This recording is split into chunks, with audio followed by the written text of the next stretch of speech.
In this video, we're going to tie the jig version of the classic hare's ear soft tackle. Now, the hare's ear soft tackle has been around probably hundreds of years. I don't know, but certainly goes way back. And we're going to tie a more modern version of it on a jig hook with a hot spot in the front and a bead. So this bead head soft tackle hare's ear, it is one of my top 5 go-to flies out there. So I hope you'll give it a try, and let's get started.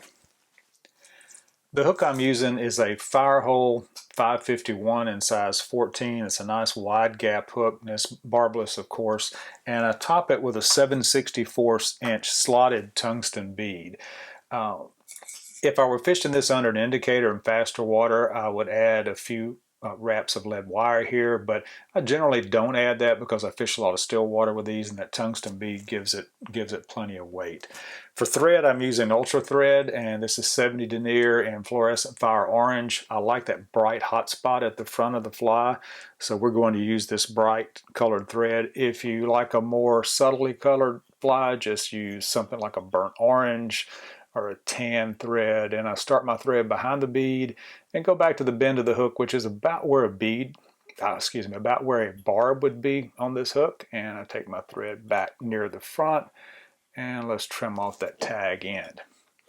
Now, the tail on hare's ears are traditionally from a hare's ear, a hare's mask, but I have found it much easier and cleaner to use these crosscut rabbit strips, and this is a grizzly natural, which is very, very close to the hare's ear. It's a little finer hair than a hare's ear would be, but it's really easy to work with. And I cut about a 1/2 inch length of that off of the longer strips that come in the package.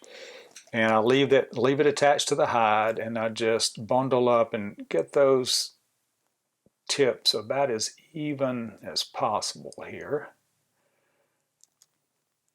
And the tail is usually quite short on these flies, so somewhere along a hook gap in length. So I just begin tying that down, and that hair will want to wrap around the hook with you. So pull it toward you and up to keep it on top of the hook, and wrap back to that bend in the hook. And that's about right. And you can use more or less hair depending on how bushy you like the tails on your fly. This is about like I like mine, just kind of in the middle. Let's get rid of those fuzzies there. And then we're going to rib this fly with Ultrawire in gold brassie. And so I'll take a length of that and just tie it down to the side of the hook there, just behind the bead, and wrap it on that near side all the way back to the rear of my tying point. And then I bring my thread back to about the point of the hook. Now, the body on this fly, I like to use the hare's ear plus dubbing. This is natural hare's ear dubbing, but it has a little bit of antron in it, so there's a little bit of sparkle that's added to that. And I like to use a little bit of dubbing wax. That's certainly optional. But I find it best just to put just the slightest bit of the dubbing on the thread at any one time. And we're going to build a very slim noodle about 1.5 inches to 1 3/4 long, just a little bit. And this is a really buggy dubbing. We may even wind up trimming some of it off, but here we go. And let's try this. You can see it's just a really slim noodle. Again, about 1 3/4 inches, 1.5 long. Start all the way at the back of our thread base and build it forward. And I like a little bit of taper to the body. That looks about right to just behind the bead. And then I'll take my wire. Whoops, got a little bit of dubbing there. And you can certainly counter wrap this if you like. I usually don't, so I start forward, and you can see a tiny bit of orange thread at the back. That's actually fine. Some people like a hot spot back there. And I take 4 or 5 wraps of the wire forward. And when I get to the front, when I finish wrapping my wire, I actually like to wrap the wire once around my thread before I bring it up. and that really helps secure that wire to the hook, and then a couple of wraps in front, and then we helicopter it off. Just stabilize the hook and just break it off. And any little wild fibers out there you can trim. I see a couple here I might want to get off, but the Hare's Ear Plus is sometimes really buggy, so you may need to trim a bit of it, or leave it. Buggy flies is part of the appeal of this fly. Now the final material for the fly, since this is obviously a soft tackle, is a Hungarian partridge feather. You can use any number of soft tackle. The soft tackle hen patches work really well for this, though they typically don't come in very small sizes, so 12, 14 is about as small as you'll find those. And I've already stripped off all the fuzzies to prepare that. So I like long soft tackles. So I like for that hackle fiber, instead of just the length of the shank, I actually like for it to be the length of the entire hook. And so I take that soft tackle and I put it in the jaws of my hackle pliers, and then I strip most of that back till I have this little triangle left in the front.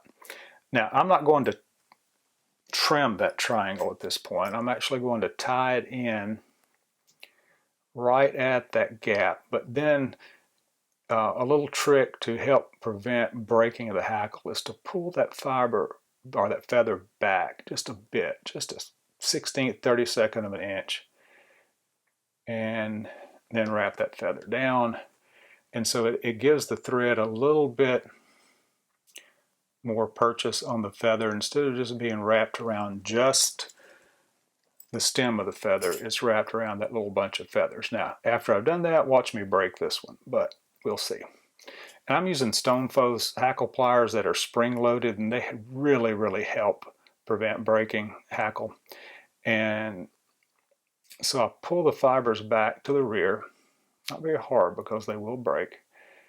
And I take one wrap around, and we're only going to get about 2 wraps out of this. And for each wrap, I just sweep those feather fibers back. And again, going very slow and easy till I get to the bare stem. And we don't have too many feather fibers here.